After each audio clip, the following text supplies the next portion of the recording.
Well, the guys here at Legendary Motorcar have been working awfully hard getting this chassis put together.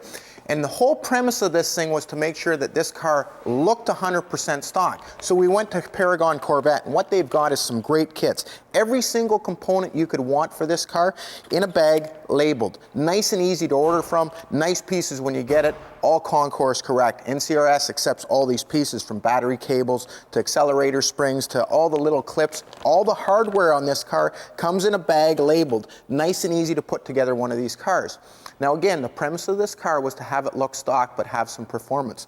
Well, we have 650 horsepower out of this motor, and it's a 7,000 RPM motor, maybe 7,500 RPM, so we had to run a stud girdle.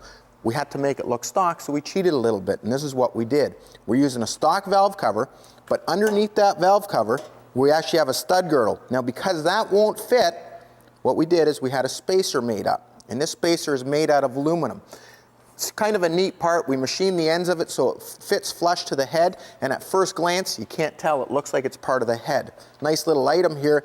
We need this stud girdle, so we have to put this together. The second item we did is we went to an aftermarket carb. We've got a totally reworked race carb. Underneath the air filter, you'd never notice that this piece here is a race piece. Fits in nice, air cleaner covers it real nice. The fluid damp on this piece here, well, we left it the natural color, and we've got the markings here. Once the rad's in and all the hoses are in, you're never going to notice that. As far as the lines go on it, we went with classic tube stainless steel lines, and again, it's got a stock look, it's got all the correct colors on the fittings and that, but we get a little bit more performance out of them. We don't have to worry about them rusting from the inside. Now, suspension. We made sure everything looks stock on this, but it's got all urethane bushings in here. We've got a race spring in the front. We've painted it up, put the correct decal on to make it look stock. Same thing with the shocks. We've actually got a race shock absorber here, but we've painted it the stock blue-gray so it looks original. Now, the only thing that really doesn't look original on the suspension is the tie rods, and these are adjustable, and they don't have any real slop in them. They're just a little bit nicer to use when you're setting up the front end, and we've got a bump steer kit.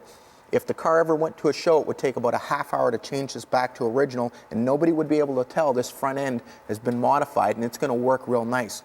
Brakes, well, these brakes on an L88 are actually really good. The only thing we're going to change on here is we're going to go probably to a hawk blue or black pad, depending how aggressive Larry wants to be with that, and stopping is going to be fine. It's got four-wheel disc brakes, it's got big rotors, it's got 4-piston calipers. These will be just fine.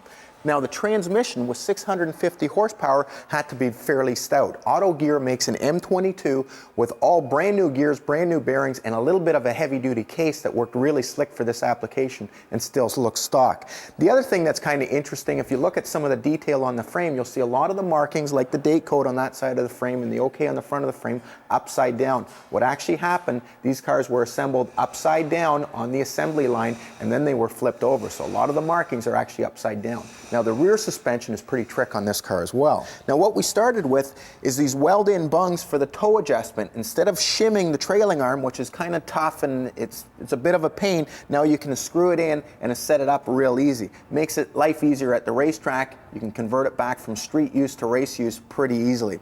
The rear trailing arm, stock unit. Now, the camber adjusting rods have hymen joints, so they're much more accurate than the stock piece. Again, a lot easier to set up and a lot more accurate on the racetrack. You're not going to get them moving around. These pieces, though, if you were going to a car show, wouldn't take very long to swap out. The whole premise of this restoration is to make it handle and work and still look as stock as possible, and not decrease the value of this car by adding things that kind of hurt it. These parts are removable in 30 minutes.